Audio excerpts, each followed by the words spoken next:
Merci pour votre fidélité, chers téléspectateurs d'Afro Info 243. Voici votre nouvelle.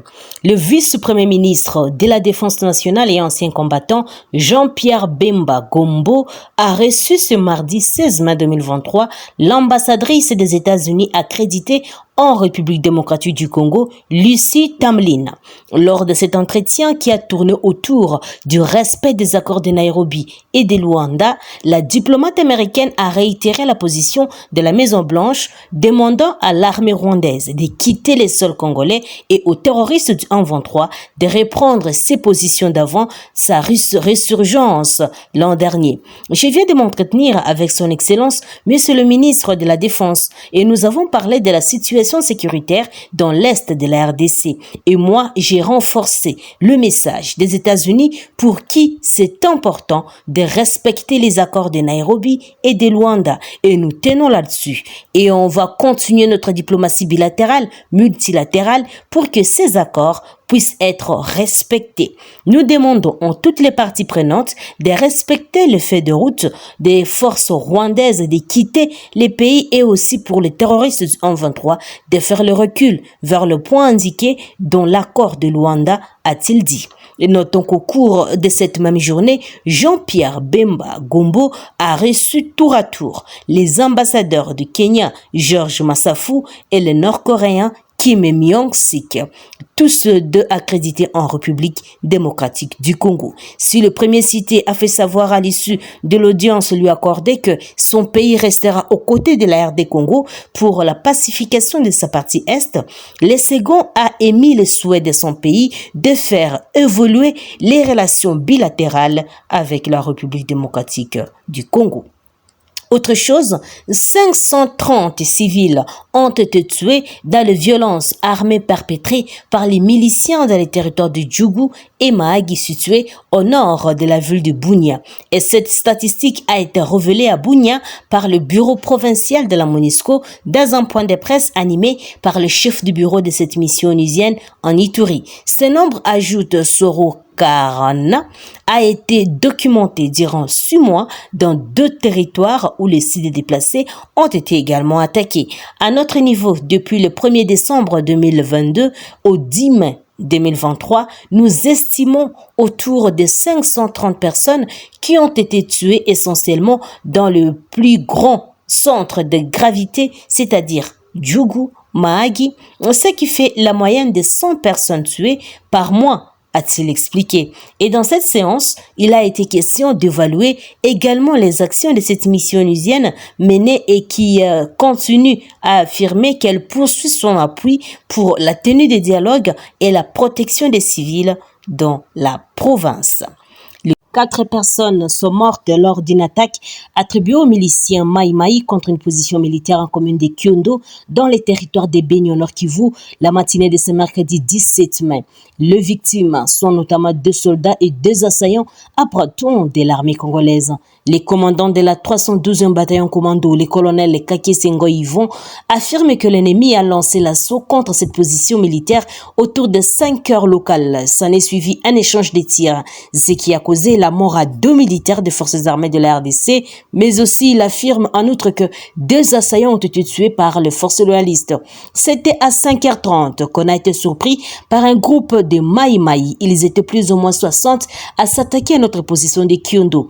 On poursuit l'ennemi. Nous venons de perdre des éléments et puis il y a 2 Mai Mai qui sont tombés sur place. Parmi ceux qui sont tombés ici, on vient de reconnaître un qui est des Kamiriki, a-t-il confié à la presse locale. C'est la 2e fois que la position militaire de Kyondo soit la cible des attaques de miliciens à l'espace d'une semaine. Le colonel Kakesengo Yvon estime que ces assaillants auraient pour mission de libérer des forces. L'un d'eux, arrêté par l'armée congolaise et transféré en ville de Butembo pour instruction de ce dossier. En commune de Kyondo, les activités socio-économiques sont restées paralysées la mi-journée de ce mercredi suite à cette situation et le corps de 2 soldats congolais tombés sur le champ d'honneur ont été conduits dans la morgue de l'hôpital général de référence de Kyondo et ceux de ces 2 miliciens ont été enterrés par des volontaires de la Croix-Rouge au cimetière public de Kavanda.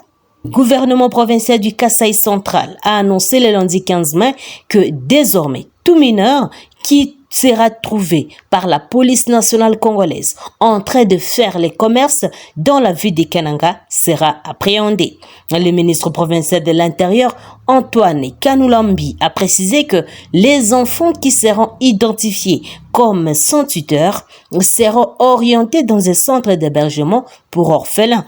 Et Antoine Kanoulambi a rappelé que le gouvernement provincial avait interdit aux enfants de moins de 18 ans de vendre quoi que ce soit dans la ville de Kananga. Et cette décision avait été prise au regard de la présence de plusieurs mineurs dans les artères de la ville exerçant les activités commerciales diverses alors que leur place est à l'école.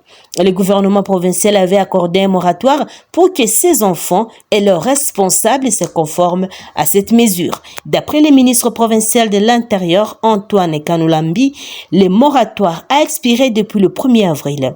Et désormais, les unités de la police nationale congolaise vont arrêter les récalcitrants, ajoute-t-il. Autre nouvelle, 3 personnes ont été tuées par balle dans la chefferie des Alouba, en territoire de Kibombo, au sud de la province du Maniema, le samedi 14 mai dernier. Selon maître Marcel Lemba, commissaire spécial en charge de l'intérieur, qui a livré cette information à la presse le mardi 16 mai 2023, tout a commencé par une bagarre entre les habitants de 2 villages voisins, Osango et Okassa. Ils se disputaient des droits d'usage d'une forêt coutumière dans la chefferie des Alouba, en territoire de Kibombo, affirme-t-il. Cependant, les policiers en mission d'exécution des mandats d'amener dans l'un des villages protagonistes ont trouvé ces habitants à plein bagarre et sont intervenus pour maîtriser la situation. Mais malheureusement, regrette maître Marcel Lemba, 3 personnes ont été touchées par balle lors des échauffourées. Et la population de Sango exploiter la dite forêt. Maintenant, au regard de la sentence qui a été rendue, comme c'était en faveur de la population d'Osaka, elle voudrait s'introduire dans la forêt afin de jouir parce que la sentence qui était rendue était à sa faveur. Maintenant, celle d'Osango qui était en train de faire les activités dans cette forêt-là, et il semblerait l'information leur est arrivée selon laquelle les gens d'Osako sont en train d'exploiter la forêt et c'est comme ça que la bagarre a commencé. La population d'Osaka va prendre l'option de saisir la justice.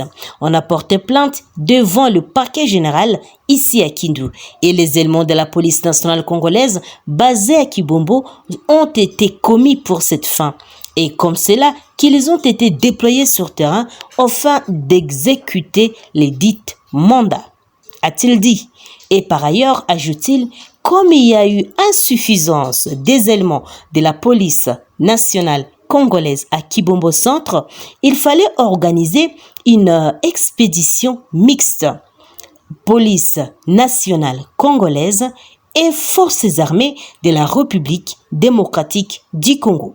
Et la population n'a pas voulu voir la présence des militaires FARDC et des polices nationales congolaises qui étaient porteurs des mandats d'amener et il y avait une attaque contre ces éléments qui ont été réquisitionnés pour l'exécution de ces mandats. Un de ces éléments a été grièvement blessé. Et au regard de cette attaque, il y a eu la réplique du côté des éléments de la police nationale congolaise. Selon les informations, le bilan provisoire fait état de 3 morts, dont 2 hommes et une femme, a-t-il renchéri.